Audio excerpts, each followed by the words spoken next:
Hey guys, Tommy here. Brandon. And this is the second episode of Two Fat Nerds. Now you may be saying to yourself, wait a minute, only one of you is fat this week, and in which case you'd be correct. Unfortunately, our other host, AJ, couldn't be here this week, so we have my roommate, Brandon, stepping in. So yeah, you may notice it's all decorated now. Look at it, it's so nice. I just kind of moved my room out to here, and then we combined it with Brandon and Mark's things. But yeah, so if you guys haven't watched Two Fat Nerds before, it's a gaming podcast. We go through all the week's gaming news, and we talk about it, and yeah, we give our opinions on it. So without further ado, let's dive in to the news. First topic on the list. Microsoft is going to hold a Windows 10 and Xbox gaming press conference event on February 25th.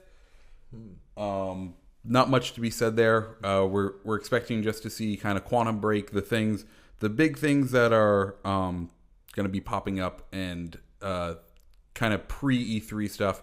Not really showing anything for the fall, but yeah, and maybe some indie titles here and there. Hopefully, Cuphead will be there. Oh, I would love to see some Cuphead. Oh my god. Right? It's been 3. I think we've been seeing Cuphead since like the announcement of the Xbox One. We've seen Cuphead stuff. Yeah, I mean, a couple of teasers, like, they've been actually very good with that, bringing out content and trying to show off exactly what is going down. Yeah, it is. I can't wait for that game. But yeah, that's pretty much all we're expecting out of that. Moving on to number 2, Paul Rostrovsky, game director of Drive Club, announced that Sony's racing game will be getting an update with a new hardcore mode in February. This mode will feature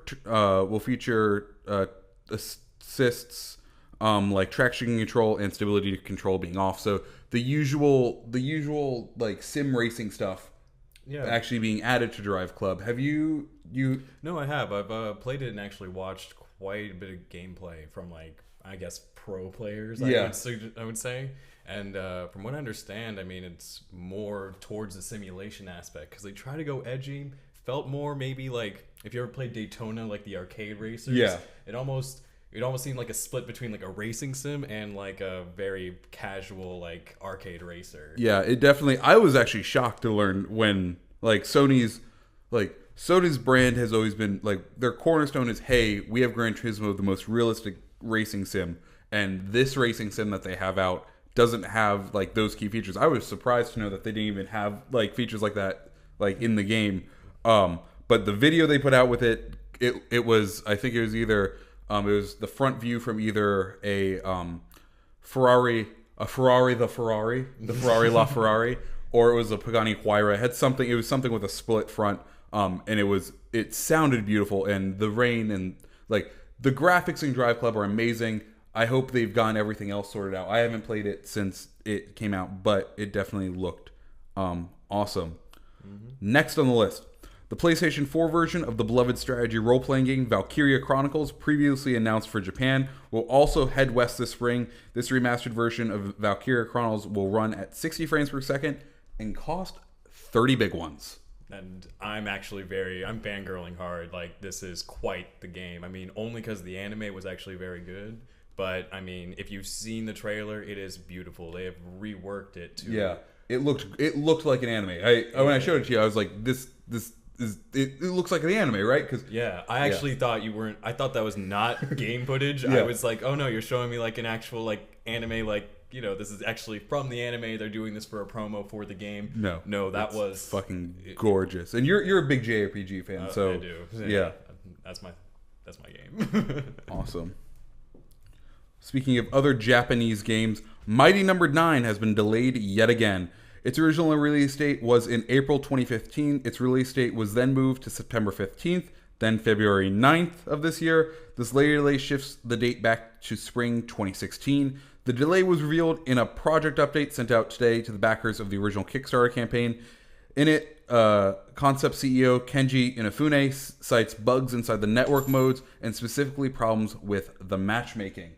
I believe they're using Unreal 3 as their game engine, which is no longer supported. So any issues they come up with in the matchmaking, they can't go and like find other. They don't have the support. They have to physically go in and fix it on all. It's coming out on everything.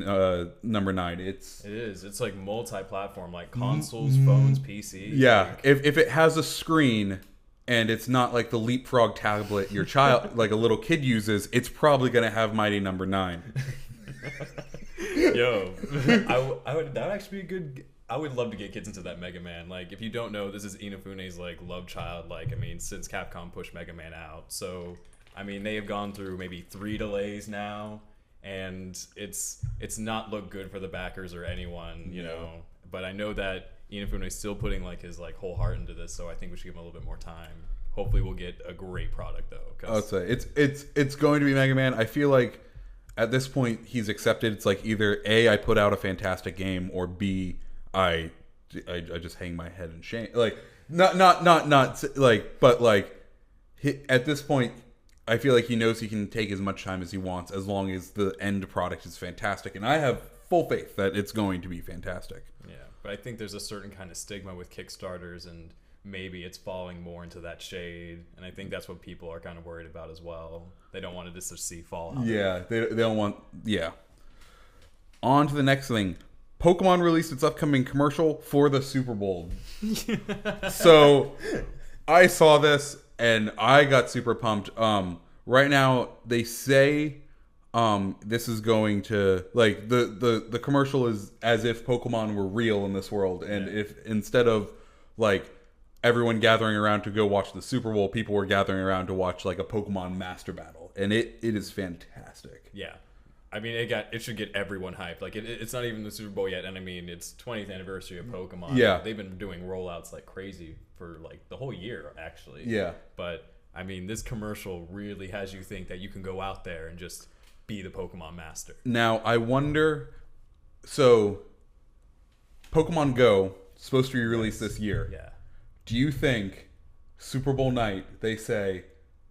Pokemon Go is now live. Like, that is the announcement. Like, because it had the same style. Like, they had the same style as the Pokemon Go trailer, as that teaser trailer. Yeah. Do you think Super Bowl night, just like how Star Wars was, where, like, people had to watch the Super Bowl. Nerds had to watch the Super Bowl in order to... Or nerds had to watch football in order to know when they could pre-order Star Wars tickets. Do you think Super Bowl night, that ad's going to play, and it's going to be like, Pokemon Go, available now? And could you imagine a world like that? I mean, I could wish terribly hard. Sacrifice my firstborn for the chance of this. Because I feel like there's something missing from the end of that commercial, because it's an epic commercial, and then there's no product placement at the end. There's no mention of the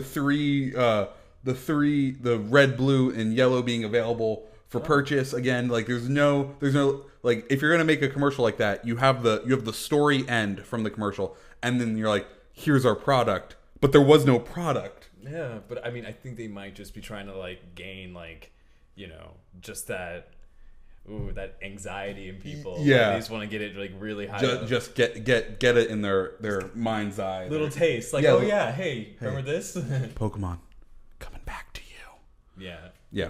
Okay, next on the list. Platinum Games officially announces Teenage Mutant Ninja Turtles the game for release in summer of this year. Poor Platinum. Their game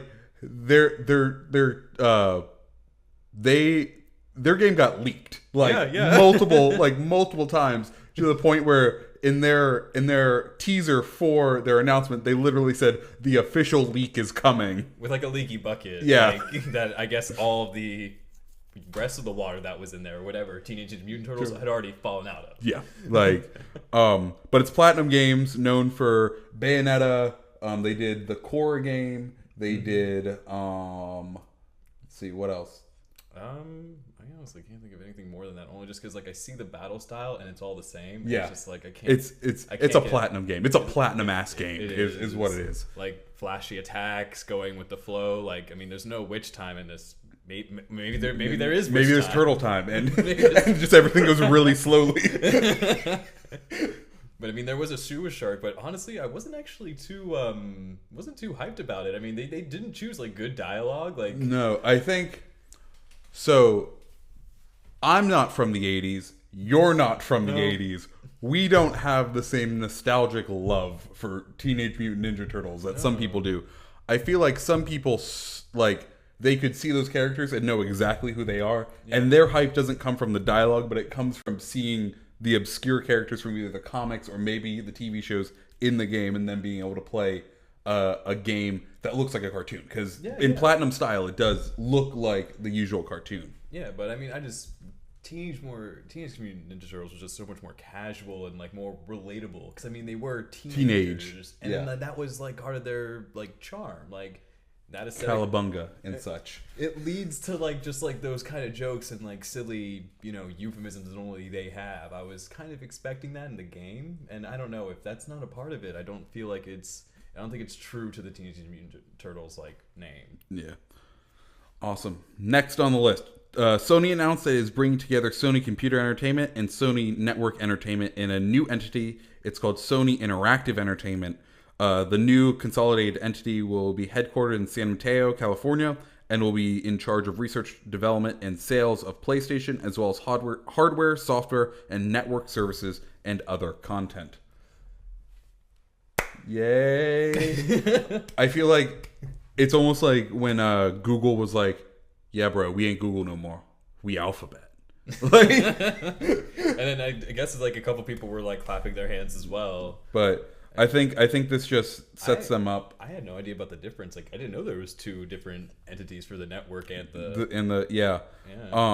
But I can see this just kind of bringing everything under Shuhei Yoshida's like bring everything under one roof for Sony, and also making them like one of the only profitable arms of Sony these past couple of years has been PlayStation. So like if they're able to consolidate all their revenue making into one company and kind of cut it off from the rest of the company, that way if the rest of the company goes down, they don't go down with it. Yeah. But also it gives them an umbrella to do other random research like PlayStation VR, like bring that kind of stuff, because when you say interactive entertainment, that tells me beyond just a 2D screen, moving into the future realms of possible entertainment. Yeah. Let's see. Three Fields Entertainment announces dangerous golf for Xbox One. So these are Three Fields is made up of the ex-developers of the Burnout franchise, and they've been teasing they were going to announce a new game. Part of me wanted a new Burnout, but this, like, if this game is good, I'm perfectly happy with this. Yeah, I had only learned about this an hour ago, and I had never been so psyched like before. Like, not even like I don't even think golf in like high school, and I used to get free food for that. Like, I mean, nothing has psyched me more than just like watching a destruction-based game with like Burnout like physics, and especially because they're actually using Unreal 4. Yeah, so it looks gorgeous. The teaser image they put up was like a bathroom with a flaming golf ball flying through it. So the idea of this game is you're gonna play in locations you shouldn't be playing golf in. So I'm super hyped for it. I hope golf can be easy couch multiplayer, and I hope there's couch multiplayer for this, because this is a great opportunity. Because you could even have pass the controller with golf. Like they had, didn't they have that for the Wii? Like Wii Golf, did you pass it or did you own the controller? I think that was the one game on there that you were allowed to pass it for. Yeah. Like, yeah, I think you might have been able to do it with bowling, but I know that definitely one you could just interchange. Yeah. Awesome. Xbox Live games with gold for February 2016 were announced. On Xbox Live, you will be able to get the Hand of Fate for free during the month of February, and Styx Masters of Shadow will be available for free from February 16th to March 15th. On 360, Sacred Citadel and Gears of War 2 will be this month's games with gold. Gears 2 I think has already been in games with gold, and they're giving it again, which I'm not going to complain about, but yeah. It's their games with gold. I haven't heard about any of these games, but I know that Hand of Fate is like a actual card game, but they throw in like the kind of action adventure into it. So as you you're supposed to play by like placing down cards and eventually creating a situation where events happen, or you meet somebody, or you advance through a dungeon or town, and basically you're fighting a dealer. So both of you have decks and cards, and you're just going through trying to beat the bosses and eventually him. And when you do like a card battle, you actually have to like dodge, attack, reflect. Like there's actually like kind of battle situations and commands you have to do in real time, and then go back to a card playing game. Yeah. So I mean, it's kind of like if you've seen the first season of Yu-Gi-Oh, where like they could just like tell the monsters to do things that normally wouldn't happen, like attack a magic card, and they're like, what? And it happens, and that's okay. Like that's okay. So I mean, it could be interesting, and there's been good reviews about it. But I mean, Games with Gold, it's free, and it's like $25 on like everything else. So I mean, you should definitely hit that up. And Star Wars Battlefront DLC roadmap has been revealed by, I'm gonna do horrible because this guy's Swedish, Sigurlina Igeverstendieter. He's a senior producer of the game. No, that was the volcano that blew up like in Iceland like a couple of years ago, I'm pretty sure.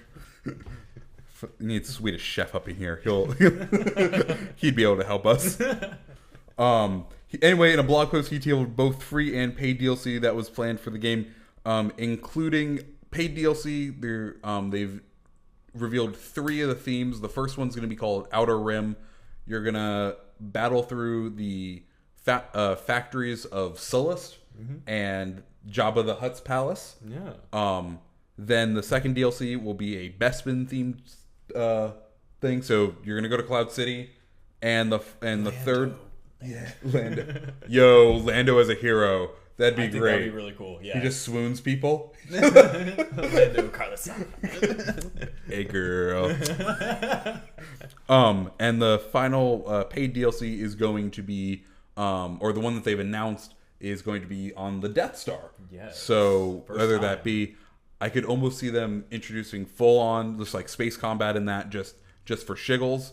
But also definitely, well, not the first time. Remember the Battlefront 2 had a Death Star map. Oh yeah, and they had the carrier, like the area. Okay, yeah. No, I do remember this. Yeah. Yeah. And then they also detailed Battlefront's getting a lot of free DLC too. Several maps. That's nice. That's actually really nice. That's to be fair, it didn't launch with much. To be fair, I feel like they kind of owed us. Oh well.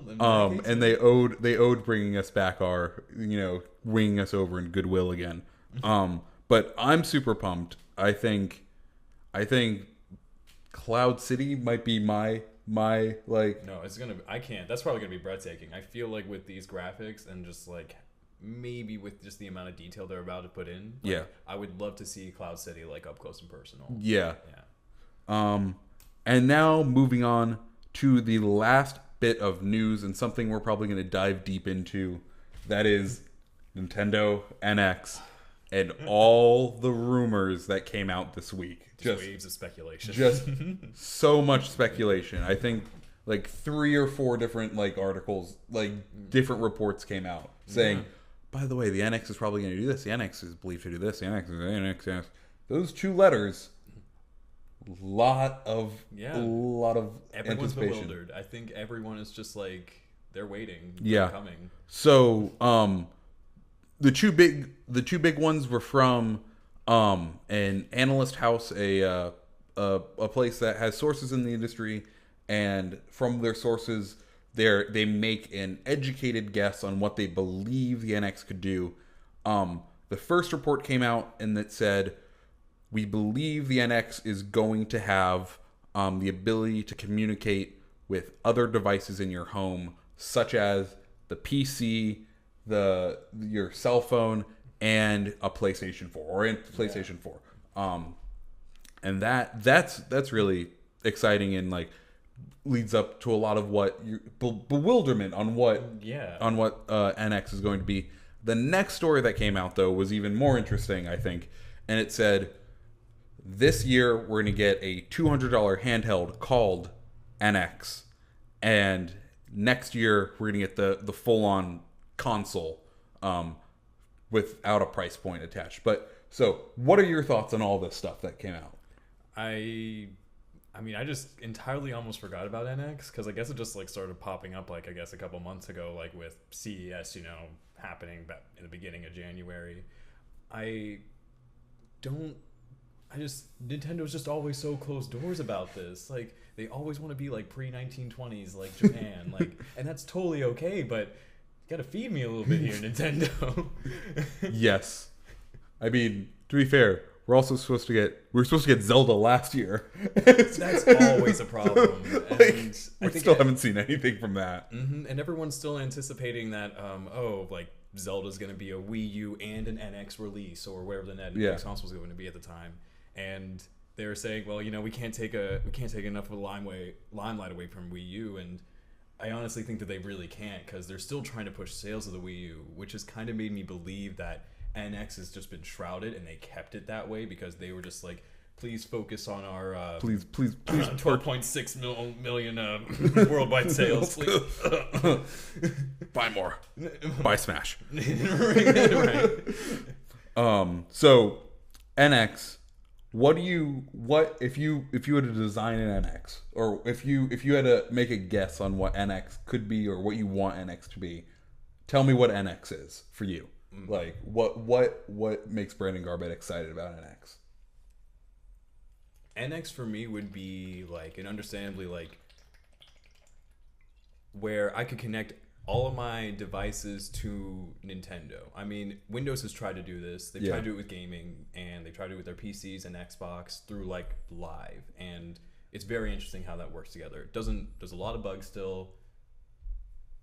Not going to go into that, but the Nintendo Wii U had what we talked about with the gamepad and the console having that lagless setup. So the one piece of technology I think that people forget is inside the Wii U is the ability for that little box to transmit lagless content over the air onto the gamepad, which no one else is able to do. No. And it's like up to like 25 or 30 feet. Yeah. And I mean, of course, there's like communication problems at that point. But I mean, to get a lagless image, even like watching TV or like putting input into Smash Bros., which is a frame game. Yeah. It's amazing. It's a fantastic piece of tech. Yeah. And if they double down on that, it could be fantastic. Mm-hmm. I would just like to see that between just like all Nintendo devices, and then my phone somehow like actually be brought into that, and then my network. Yeah. So literally Nintendo Network. Yeah, Nintendo Network. Like I could play my games like on the go, or I could download from like away from home. Like if there's like, I don't know, if I have saves here and I need them like elsewhere, I can get them from where. Yeah. And that's the thing they've been talking about with last couple months ago. They ended Club Nintendo. Yeah. And they're like, look, something else is going to be coming. So whenever NX hits, I have a feeling they're going to go say, okay, here it is.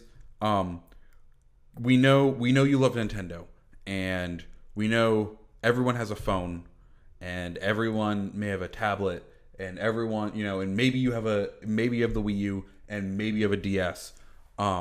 Here is the one account, and some of these games can be played in some of these locations. Yeah. Some of these games can be played in other locations. But the NX may be just being able to tie everything to a central system. And I almost feel like Nintendo may start, if you're actually able to connect to a PS4 or your PC, they may basically sell you a dongle or whatever to the thing to instill the wireless communication with their $200 handheld, and then offload the computing onto whatever that device is, or even do a thing with like cloud gaming where you send everything to the cloud and then the image just comes back and it's fairly lagless. A lot of Nintendo's games could work like that because generally they're not, that kind of system isn't very good for precision gaming. Nintendo, a lot of their games now aren't frame by frame. Like Smash it probably wouldn't work. But other games, like you could play Mario Party like that.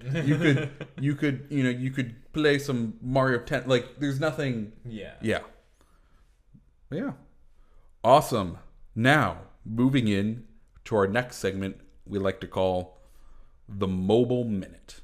So this week, I thought I would highlight another game that has taken my job by storm, and it's a game called Tsums Tsums.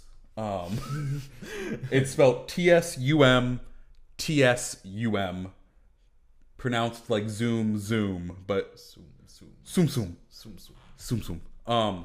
It's a match 3 game. Okay. It's really fucking addicting. And the thing that makes it very interesting is, so Tsum Tsums are a thing Disney makes that are like little plushies. Okay.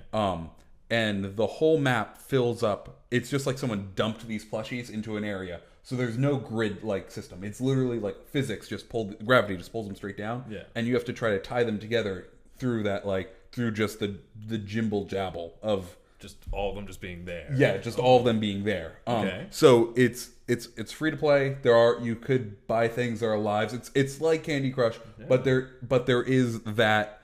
I found just the being able to connect, like being able to, instead of a grid-like system, like yeah.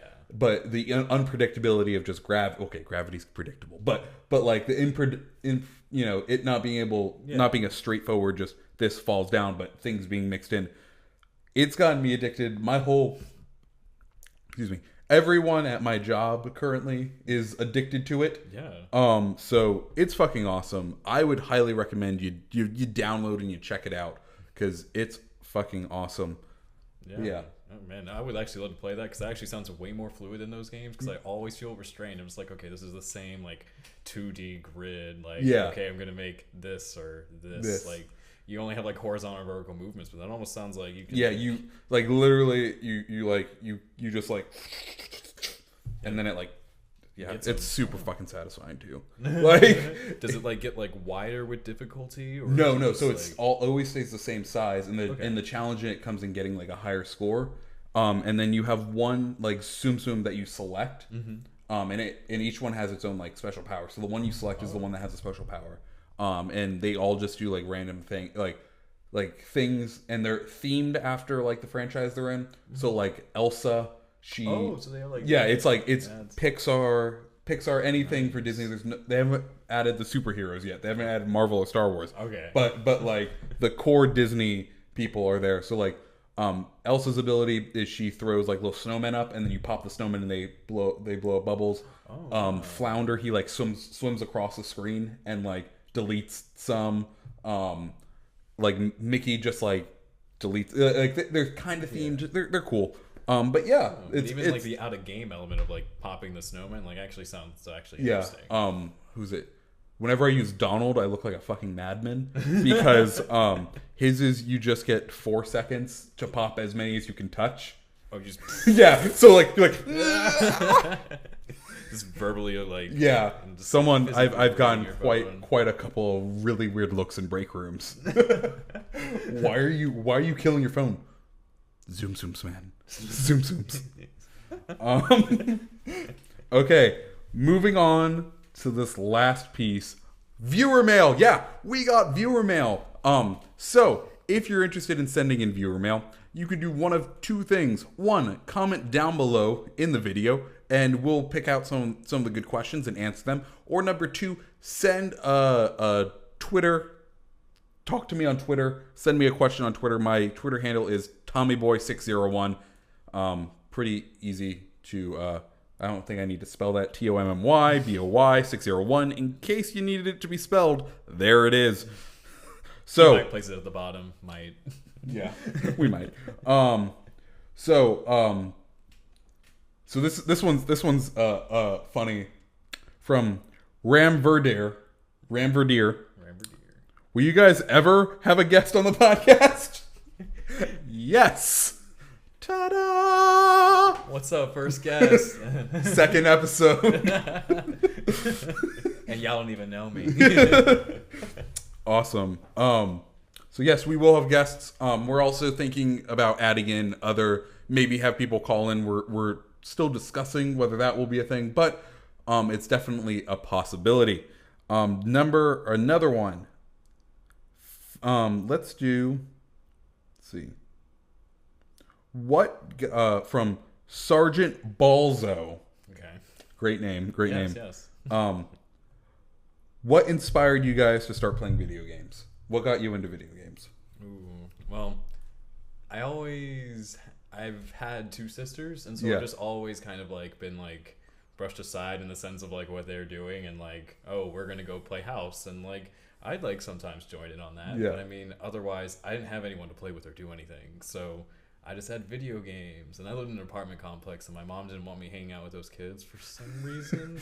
I've met your mom. I can see this. I don't know. I guess she thought I would like get something, or I don't know. I'm sheltered, I suppose. Those Canadian diseases from your younger days. Right. Brandon, you'll catch the Canuck diseases. But yeah, no, I mean, like, video games have just always been appealing. I mean, they've been kind of, I mean, an escape and also like a learning experience. Like, I'm sure I learned how to read through like Pokemon. Like, they are critical thinking. Like, yeah. like I think they teach a sense of optimism. Yeah. Because every problem you go into in a video game can be solved. There's no false pretenses being set up here. Yeah, but like, and that I think that if you start playing games at a young age, you know, like, I feel like it might inspire a sense of optimism in kids. I feel like I read a study about that. Yeah, I mean, like, maybe up to grandeur, but I mean, like, totally, no, you can totally do whatever you want. Yeah. Like, hit X to respond.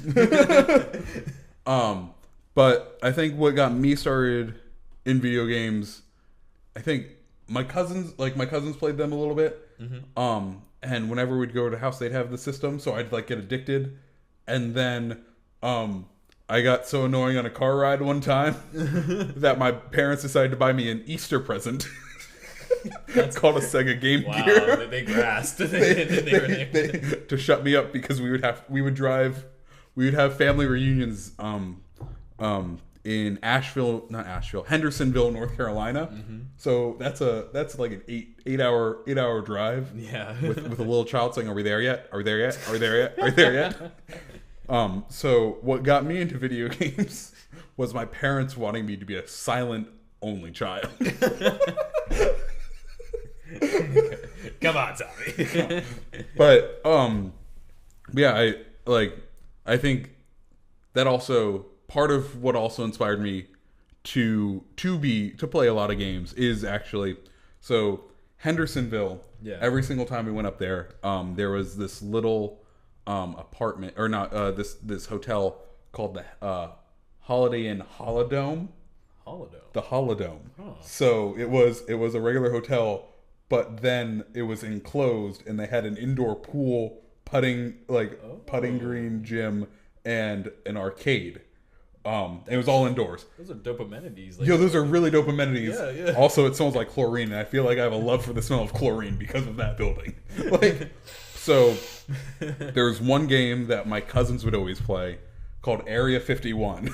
The shooter. Yeah. With the crazy like guns. No, no, just like the pistol. It was just like, it's just pistol. Like OG Area 51, and I was terrible at it. Okay. And being terrible at it through all those years made me want to get better.